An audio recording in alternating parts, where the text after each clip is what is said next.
Break के बाद आपका स्वागत है और आप देख रहे हैं क्लोजिंग कॉल्स। और अब हमारे साथ एक खास मेहमान है, स्वरूप मोहंती साहब है, मेरे एसेट म्यूचुअल फंड के। बहुत बहुत शुक्रिया सर, आपने इस अहम दिन हमारे लिए वक्त निकाला है।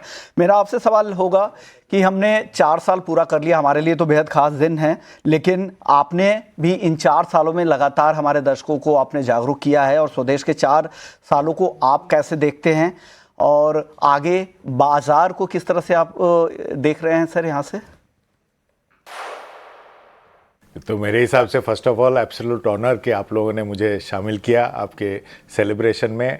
बहुत बहुत बधाई और शुभकामनाएं सभी को और आपके दर्शकों को। ये 4 साल जब किसी की लाइफ की शुरुआत होती है तो फाउंडेशन बहुत ही इम्पॉर्टेंट होता है। आप लोगों ने जो 4 साल में दिखाया इंडियन इन्वेस्टर या निवेशकों को एक जो प्रोग्रेस है from being a normal investor to financial literacy, ये आप लोगों ने जितने बेहतर तरीके से किया वो सारे इन्वेस्टर्स के लिए आगे जाके कितना फ़ायदेमंद होगा वो शायद आज नहीं जान पा रहे, 10 साल बाद शायद जान पाएंगे। So big congratulations to all of you and wish you all the best for the next 15, 20, 30, 40, 50 years. Mohanty ji, बहुत बहुत स्वागत है आपका। और देखिए 4 साल का पड़ाव बहुत मायने रखता है, साथ ही मौके भी देता है गुजरे सफ़र को देखने का ना। भारतीय बाज़ारों में इन 4 साल में कोविड तो कभी ग्लोबल उथल पुथल सब कुछ देखा है, पर ऐसे में गुजरे 4 सालों में बाज़ार को कैसे देखते हैं आप, उसके बारे में बताइए। हिसाब से भारतीय मार्केट डेमोग्राफिकली काफ़ी चेंज हो गए हैं और मेरे हिसाब से पहले के मार्केट और ये मार्केट के साथ कोई कोरिलेशन नहीं रहा, मुझे ऐसा लगता है। पहले तो मैं ये मानता था कि बिफोर क्राइस्ट और आफ्टर क्राइस्ट हुआ करता था, फिर मुझे लगा कि बिफोर कोविड और आफ्टर कोविड हो गया है, अभी लग रहा है कि जैसे बिफोर टैरिफ और आफ्टर टैरिफ एक दुनिया हो गया है।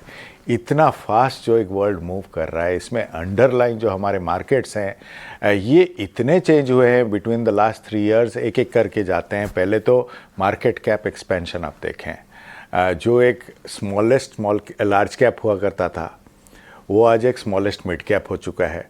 जो एक स्मॉलेस्ट मिड कैप हुआ करता था 2019 में, वो आज एक स्मॉलेस्ट स्मॉल कैप हो गया है। मार्केट ऑन कैपिटलाइजेशन काफ़ी एक्सपेंशन हुआ है।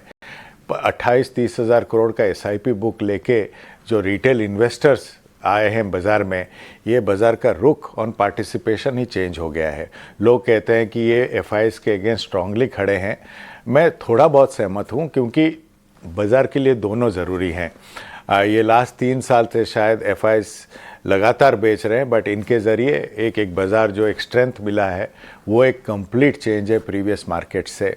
And most important I think public issuances जो बढ़े हैं बाज़ार में, नंबर ऑफ ऑप्शंस जो आ रहे हैं निवेशक के लिए और फंड मैनेजर्स के लिए, वो एक बाज़ार का ब्रेड्थ काफ़ी बड़ा हो चुका है। तो ये जो बाज़ार और इसके ऊपर जो रेगुलेटरी फ्रेमवर्क हैं इतना स्ट्रांग हो चुका है कि एक बहुत ही अच्छा माहौल बन गया है फॉर निवेशकों to come into this capital market. And plus जो इंडिया का ग्रोथ रेट है वो बरकरार है 6 to 7% में। हमें लगता है कि अगले साल शायद इससे बेहतर रहेगा।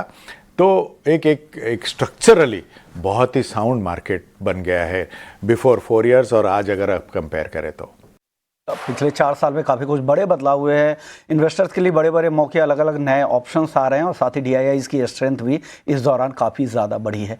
शुक्रिया सर, आज बहुत ज़्यादा वक्त तो नहीं है, लेकिन आपने इस मौके पर भी वक्त निकाला हमारे लिए, बहुत बहुत शुक्रिया सर। चलिए आगे बढ़ते हैं। एक अपडेट आपको दे दूं कि महीने की शुरुआत में अक्सर बड़े बड़े पैसों के काम होते हैं, जैसे सैलरी आती है, बिल भरने होते हैं, खर्चों की प्लानिंग होती है। लेकिन जिस तरह हम अपने खर्चों की प्लानिंग करते हैं, उसी तरह अपने निवेश की प्लानिंग करना उतना ही ज़रूरी है। इसी आदत को बढ़ावा देने के लिए SBI म्यूचुअल फंड और टाइम्स नेटवर्क मिलकर एक राष्ट्रीय इन्वेस्टर अवेयरनेस पहल शुरू कर रहे हैं, जिसका नाम है भारत निवेश बेहतर कल। इस पहल का मकसद है भारतीयों में लगातार निवेश करने की आदत को प्रोत्साहित करना, ताकि वे अपना आर्थिक भविष्य सुरक्षित रख सकें।